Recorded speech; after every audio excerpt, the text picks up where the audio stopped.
muchas gracias por contar conmigo, con nosotros. Mi nombre es Pablo Linares Clemente, soy presidente de una asociación que no debería existir, que es la Asociación para la Defensa del Valle de los Caídos. Y digo que no debería existir, puesto que tenga que existir en España una asociación en defensa de un monumento, sea cual sea, no quiere decir mucho en favor de este país como tal. Soy orgulloso nieto de un trabajador republicano del Valle de los Caídos.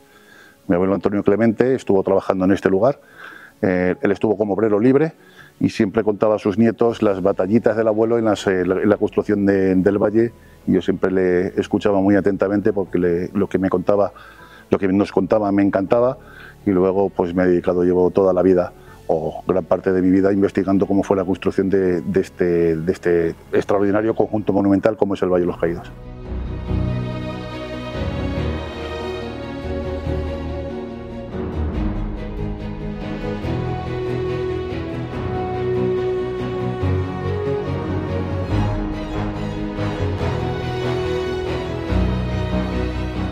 Según testimonio de Diego Méndez, el arquitecto que acabó las obras aquí, bueno, a partir del 50 es el que estaba, después de Muguruza, Franco ya en plena guerra tiene como una intuición, digamos. Él no quiso darle tampoco mayor alcance, pero sí que lo contó varias veces, que ve un lugar donde tiene que levantar el monumento que tenía proyectado.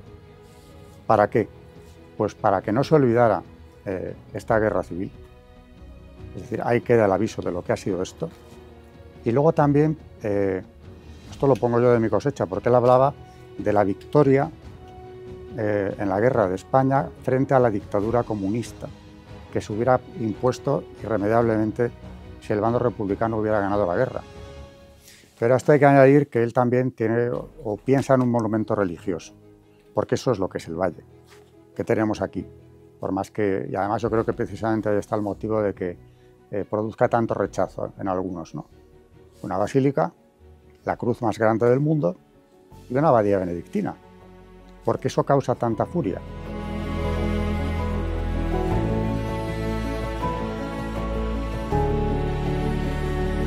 El fundador del monumento, el jefe del Estado, el general Francisco Franco, el que durante incluso los últimos meses de la guerra ya puso de manifiesto a sus colaboradores más allegados que él tenía la necesidad, él llegó a decir necesidad casi física, de construir un lugar coronado por una gran cruz que sirviera de hermanamiento y que sirviera como lugar de paz y reconciliación entre los dos bandos contendientes, y bajo el cual en un templo religioso pues pudieran enterrar a los caídos de ambos bandos. Él tenía, y son palabras suyas, la necesidad de construir un lugar de hermanamiento, paz, reconciliación y concordia bajo los brazos pacificadores del, por otra parte, máximo símbolo de reconciliación como es la cruz.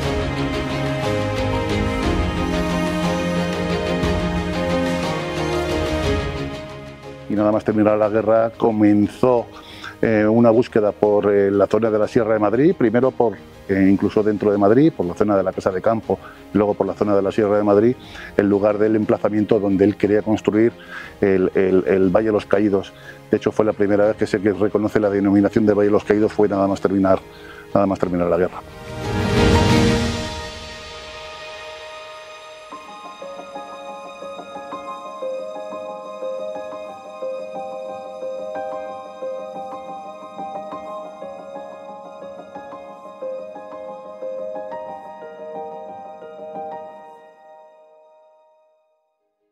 Está en el decreto 23 de agosto del 57, donde se crea la fundación de la Santa Cruz del Valle de los Caídos.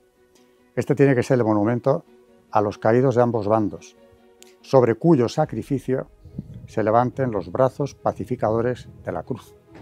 Y en el decreto se habla del perdón evangélico, de la convivencia entre españoles que en los últimos lustros se ha dado de una forma total.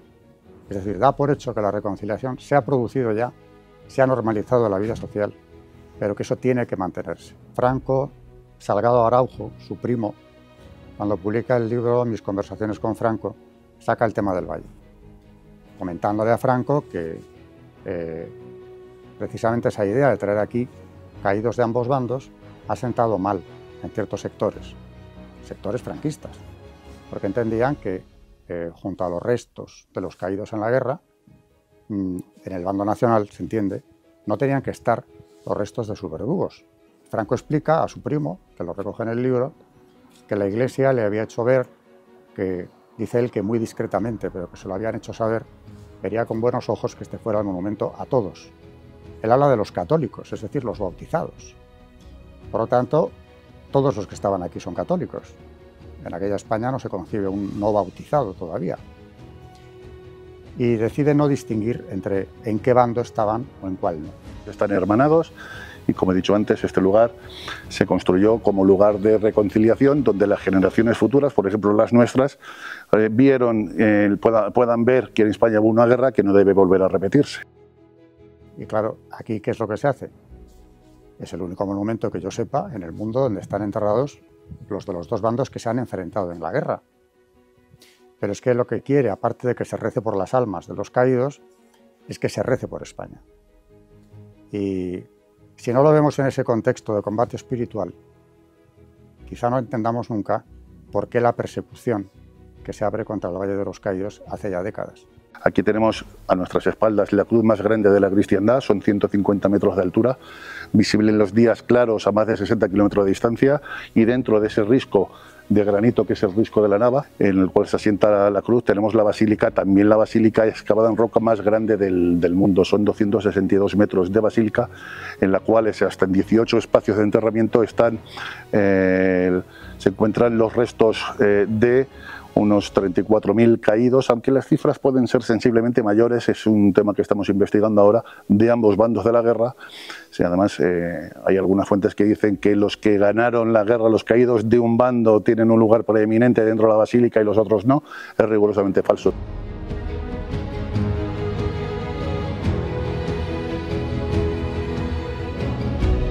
Este valle, que también tiene una historia luctuosa, puesto que los propietarios de esta finca, la finca del Pinar de Cuelgamuros, donde nos encontramos en estos momentos, la familia fue masacrada directamente por esos tan democráticos milicianos que había en Madrid gobernando las checas. Esta finca era propiedad de los marqueses de Padierna y Villa Padierna, y esta finca era una finca de pastos, era una finca de pastoreo, de ganado, y era un monte absolutamente pelado. De hecho, como lo conocemos ahora, con este gran manto de árboles y tal, fue repoblación durante la construcción del valle. Cuando Franco y el general Moscardó acceden a este lugar por la parte que linda con el municipio de Guadarrama, vieron este fondo de saco natural que se creaba aquí, vieron el risco de la Nava que tenemos aquí en nuestras espaldas y decidieron que iba a ser un lugar extraordinario para la construcción de lo que querían hacer aquí, y aquí lo tenemos el resultado.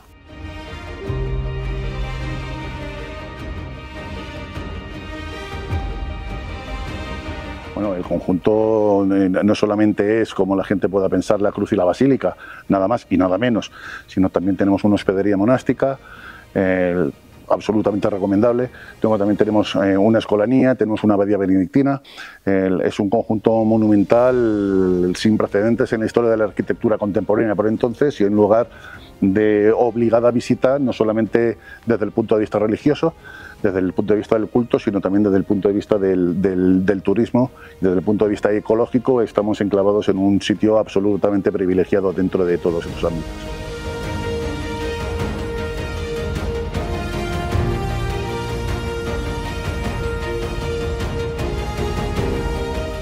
El sistema de la redención de penas por el trabajo, que ya empieza o se diseña en plena guerra civil, empieza a funcionar, tiene esa finalidad. Aparte de la reparación, la devolución a la sociedad de todos aquellos que estaban en las cárceles, que por cierto se les había conmutado a la condena muchas veces miles de sentencias a través de las comisiones de revisión de sentencias. En esos años primeros de la posguerra vieron conmutada la pena de muerte por la de prisión. Teóricamente no podían venir aquí ni a ningún lado a redimir condenas, pero se les acabó aplicando el sistema de redención de penas también. Bueno, ante todo decir que gracias al testimonio de mi abuelo y de otros a los que luego lo pude entrevistar como mi abuelo, estos mitos se quedan en eso, precisamente en mitos, porque la verdad de la historia no se asemeja para nada a la versión que se ha dado como oficial y como buena, sino que es diametralmente opuesta. Mi abuelo contaba que de presos había presos a la construcción del valle, que ahora lo podemos matizar perfectamente, pero que de esclavos nada. De hecho, en toda la documentación que primero yo y después como Asociación para la Defensa del Valle de los Caídos nos hemos podido recopilar durante todos estos años en archivos públicos y privados, desmonta categóricamente todos y cada uno de estos mitos que rodean el valle. Con respecto al que me has citado en estos momentos sobre el tema de la esclavitud de los presos, es falso. Nosotros tenemos la documentación que avala todas las cosas que nosotros contamos. Entre ellos tenemos un montón de cartas que los presos desde cualquier prisión de España mandaban a sus familias para que, siempre cuento lo mismo, tenemos la carta de un señor que estaba preso en Yeserías, en la prisión de Yeserías, que le escribe una carta a su padre que le pide al padre que hable con el párroco de su pueblo, un pueblo de Toledo, para que le recomienden venir al Valle de los Caídos. Es decir, había más peticiones para venir a trabajar al Valle de los Caídos que realmente las plazas que como presos se podían dar a los trabajadores penados del Valle. El sistema de redención de penas por el trabajo era fundamental para esto. Hay que tener en cuenta que aquí por cada día trabajado se llegaron a redimir hasta 6 días de condena. ¿Qué quiere decir? Que todo el que tenía 30 años de reclusión a sus espaldas, y todo el que tenía 30 años de reclusión a sus espaldas es porque previamente venía conmutado de pena de muerte, sabía que trabajando 2, 3, 4 años, 5 años como mucho en el Valle de los Caídos tenía la libertad perfectamente asegurada. Como es innegable, cualquier investigador que entre en este tema se va a encontrar con que se redimía por cualquier cosa, por leer en la galería de la prisión, por hacer los deberes de que les pusiera el capellán, por ejemplo. Cuando estaban de baja seguían redimiendo. Sin eso, no sé qué hubiera sido la posguerra, ni se concibe la España de los años 60. Es decir, que esa redención de penas estaba pensada y se aplicó, sobre todo, con un espíritu más que generoso. No solamente por el sistema de redención de penas por el trabajo, sino por las sucesivas leyes de indulto que se fueron sucediendo durante varios años, a las que se iban acogiendo los presos absolutamente en masa. Presos que de políticos no tenían nada, porque aquí hay una obra fundamental que es la del profesor Alberto Bárcena, procedente de su tesis doctoral, donde lo cuenta de la A a la Z. Verdaderamente es un referente para todo el que quiera conocer con exactitud cómo fue realmente el tema de los presos en el Valle. Pues había un patronato que se creó al efecto, que llevaba el nombre de Nuestra Señora de la Merced, que por eso en la Basílica aparece en una de las capillas marianas, la patrona de los presos, que estaba en el Ministerio de Justicia, y este patronato tenía que revisar las solicitudes de los presos que desde cualquier prisión de España solicitaran venir aquí. Este patronato es el que se encargó desde el primer momento, pues mientras existió el sistema de redención de penas, y dependía del Ministerio de Justicia. Y se creó en toda España una red de juntas locales pro presos, que estaban diseminadas por España, dependían y tenían que informar al Ministerio de Justicia. De esta red de juntas locales no se ha hablado nunca, prácticamente, muy poco, y se ignora la labor que hicieron. Si tenía mujer a su cargo, cobraba el doble. Pero es que luego se le iba subiendo proporcionalmente el jornal en función de los hijos que tuviera menores de edad. Pero es que hay gente que dice que de los 19 años de construcción del Valle de los Caídos, que fueron 19 años, hubo presencia de mano de obra reclusa, cuando es rigurosamente falso.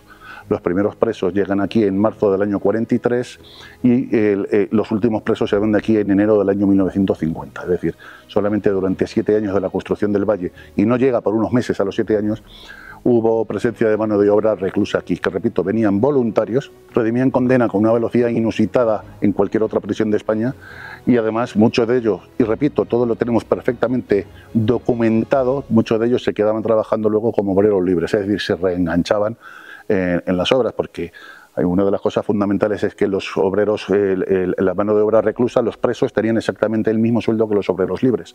Se les apercibía de que una conducta inapropiada significaría la salida del valle. Es una amenaza que solía esgrimirse desde el Consejo de las Obras. Imagínese qué campo de concentración era este, como se les ha definido a menudo, que la mayor amenaza es que te expulsen.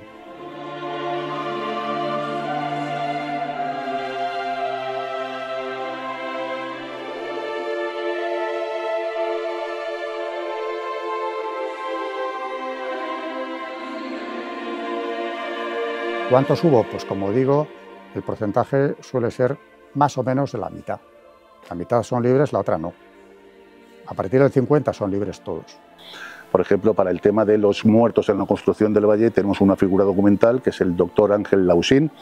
El doctor Ángel Lausín fue el presidente del Comité Rojo de Aravaca durante la guerra, condenado a muerte y después conmutado, que fue el que dejó, gracias a Dios, dejó el testimonio de los fallecidos que hubo por accidente laboral aquí en las obras del Valle de los Caídos. Y tenemos documentados aproximadamente entre 25 o 30 fallecimientos durante la construcción del valle, de los cuales achacables a accidente laboral durante las obras solamente son unos 14, de los cuales 3 únicamente fueron presos. Con lo cual la historia, como verán, no es como nos lo han querido contar, una tradición oral repetida machaconamente de generación en generación con el único fin de ir en contra de este lugar, sino que no solamente no se asemeja, sino que es, como he dicho antes, diametralmente opuesta. La historia no es como nos lo han contado. Y el aliciente también para muchos es que aquí hubo un buen número de presos que trajeron a sus familias. Y claro, aquí aparte de otra ventaja, había una escuela y era obligatorio escolarizar a los niños. Es más, hay una circular del regidor del Valle, don Faustino de la Banda, haciendo saber a las empresas que deben controlar la asistencia a clase de los niños que estaban aquí viviendo, porque los padres que no los llevaran a la escuela, nuevamente surge la amenaza, serían expulsados. Aquí hubo niños en acogida, de presos que se traían sobrinos, por ejemplo, a vivir aquí, para reducir las cargas que tenían sus hermanos. Y en el año 50 se destapó que era un lugar de veraneo. A mí ese documento me llamó mucho la atención y pensé que era una atrocidad que había utilizado esa expresión el regidor del Valle cuando dice que el Valle, textualmente, no es un punto de veraneo. Pensé qué barbaridad decirles esto a los trabajadores del Valle. Bueno, eso es algo que a mí me llamó mucho la atención, este documento y todos los que van grapados a él, las cartas de los trabajadores, porque efectivamente, ¿qué abuelo querría traer a sus nietos a un campo tipo Mauthausen? Pues nadie hubiera querido, verano tras verano. Y un abuelo dice que por el calor de Madrid los trae todos los años.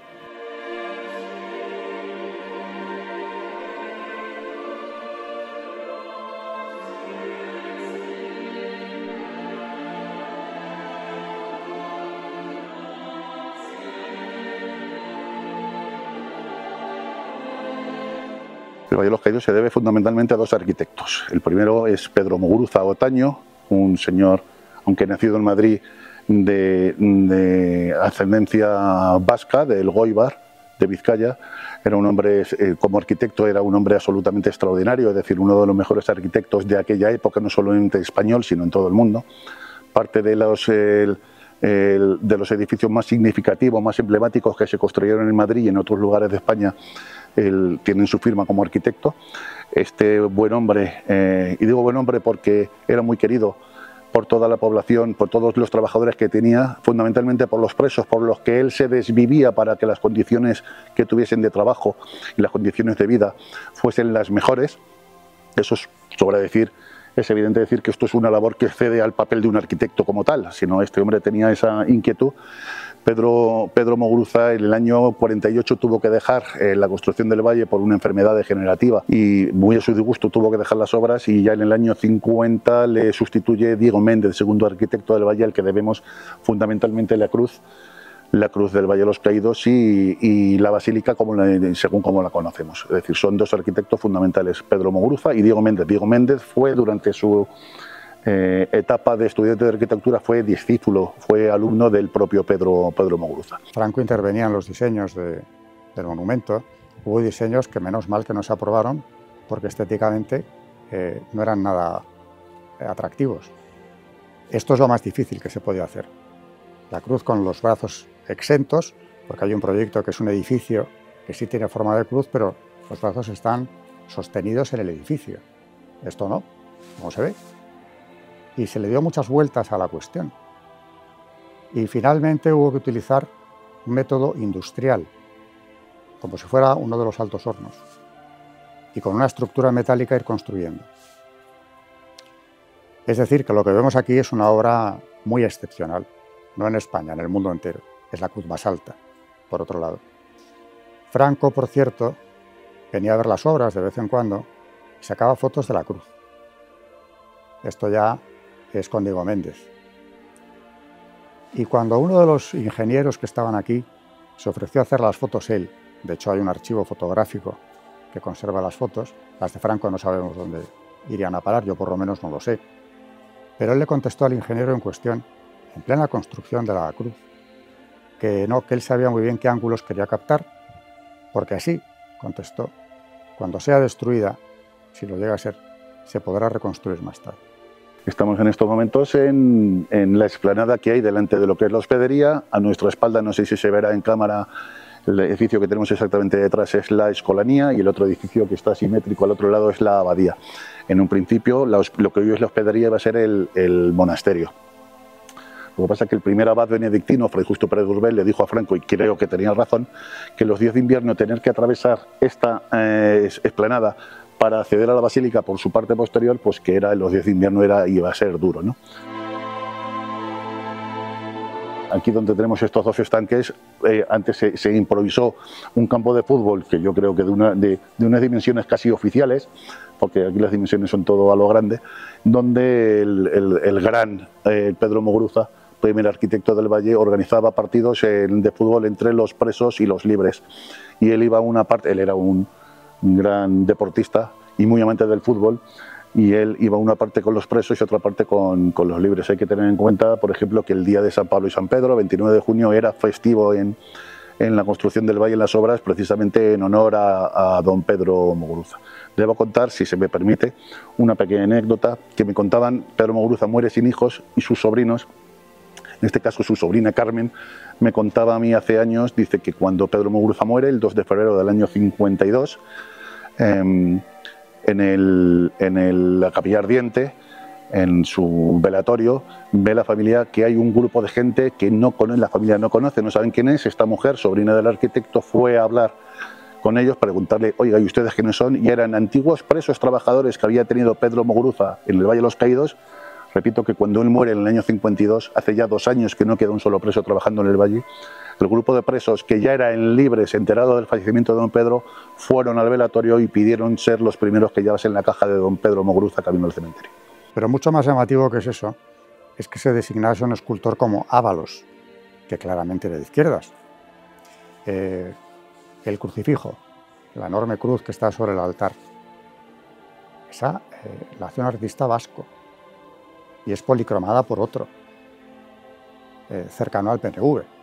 Por cierto, cuando se habla de la comunidad religiosa que hay aquí, Franco piensa en los benedictinos, pero quiere traer a los de Montserrat. Y dice que esto tiene que ser el Montserrat de Castilla. O sea que parece claro que él lo que trataba ya en la construcción del monumento era seguir una política integradora. Y no se detuvo en ver el pasado político o las ideas de los artistas o personas que van a trabajar aquí. Tampoco podía haber buscado otra comunidad y búscala de allí.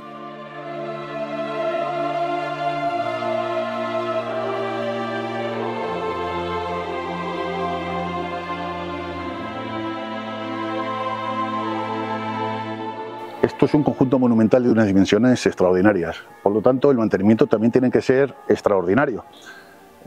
Aparte que bueno, desde el punto de vista económico no tendría que suponer ningún problema que se aportasen aquí lo necesario económicamente hablando para la restauración o conservación del conjunto monumental en sí.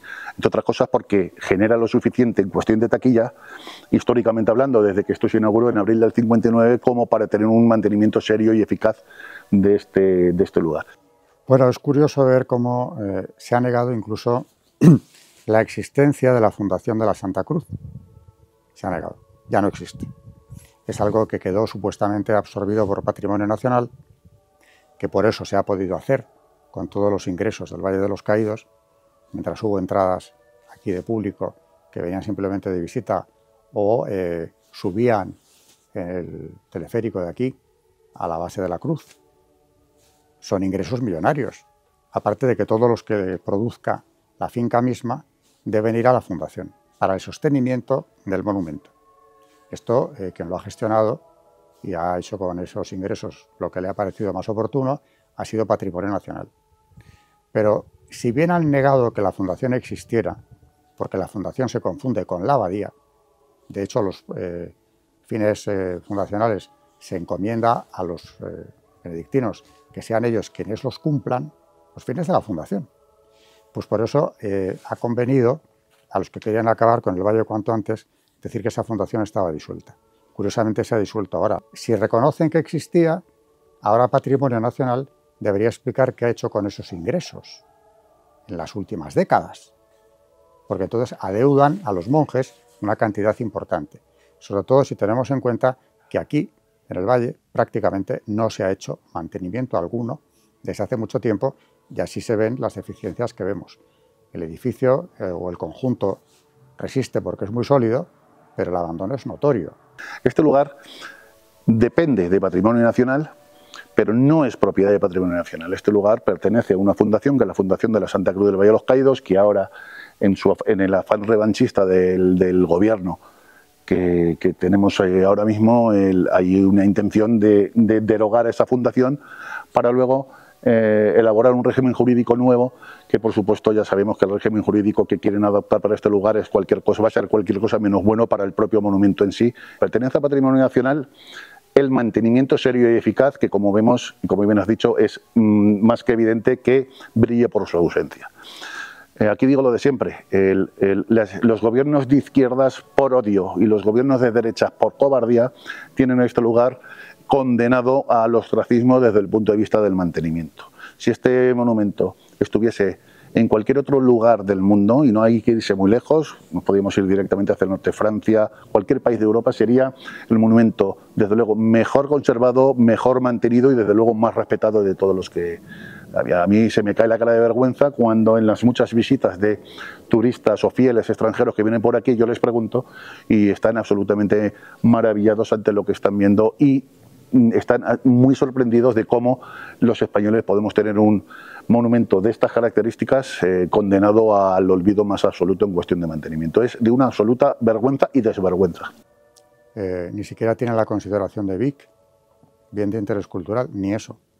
Cuando hay casas de pisos, casas de vecinos, más o menos notables por su arquitectura, en Madrid, que lo tienen.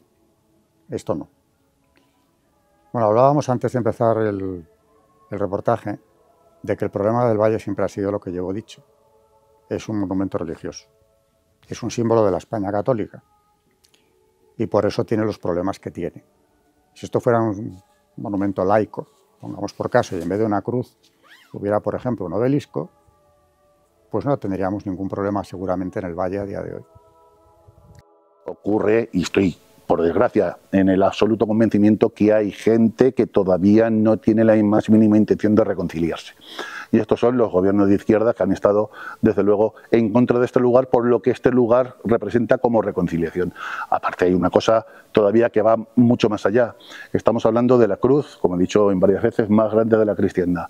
La sola visión de esta cruz por parte de algunos les repele, les revienta.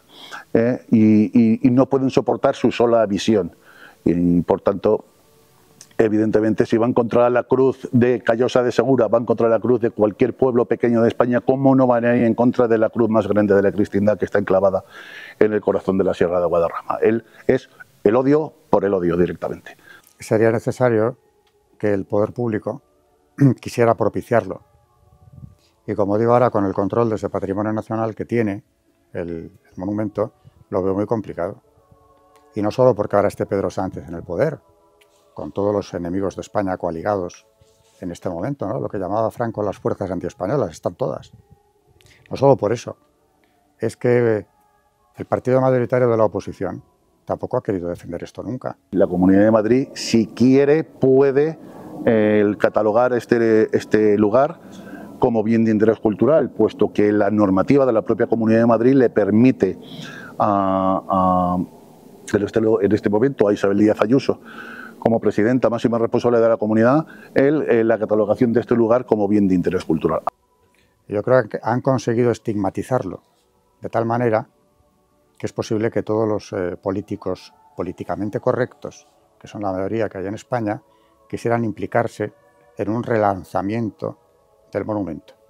Y este lavado de cerebro o esta consolidación de la leyenda negra del Valle de los Caídos empieza desde la transición misma. La Comunidad de Madrid no está muy por la labor de hacer algo que sería su responsabilidad y desde luego que salvaría este lugar de los fines destructivos que quieren el gobierno, porque recuerdo que se ha hablado incluso en ámbito parlamentario de la voladura de la cruz. En un país serio y normal, que España no lo es, ese señor, por muy diputado que fuera o por muy senador que fuera, a los 10 minutos tenía que estar delante de un juez respondiendo de esa serie de afirmaciones, pero aquí no pasa nada. Bueno, las leyes de memoria son las que son, es decir, son leyes de una sola parte. Es decir, si quieren elaborar una ley de memoria, a mí me parece extraordinario, mientras que ampare, bajo el manto de esa ley, ampare a las víctimas de ambos bandos, porque aquí quiero recordar que según el enunciado de la primera ley, de la del año 2007, ya se olvida a las víctimas de un lado. Parece ser que una guerra civil, todas las guerras son malas, pero una guerra entre hermanos es la peor de las guerras, y parece ser que solamente hay víctimas de un lado, cuando todos sabemos lo que ocurrió en el lado contrario. De hecho, yo siempre digo una cosa: dentro de los enterramientos que tenemos, de los caídos que tenemos enterrados dentro de la basílica, hay cerca de 4.000, 4.500 que no fueron combatientes de uno u otro bando, sino que fueron represaliados en la retaguardia roja. Eso, la ley del 2007 y la ley posterior de memoria democrática, que da una vuelta de tuerca todavía más a lo que fue la primitiva ley de memoria histórica, los olvida. Esos muertos no existen, ahí no ha pasado nada con ellos, murieron, al parecer debe ser por causas naturales.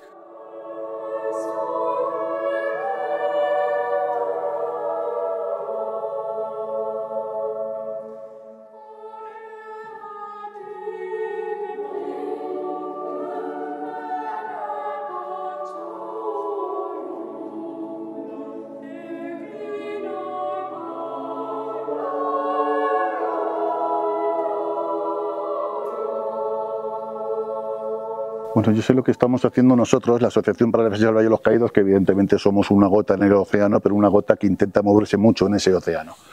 Desde luego es absolutamente de vergüenza lo que quieren hacer con este lugar desde tiempos de Zapatero, que fue cuando se desataron aquí las hostilidades contra este lugar.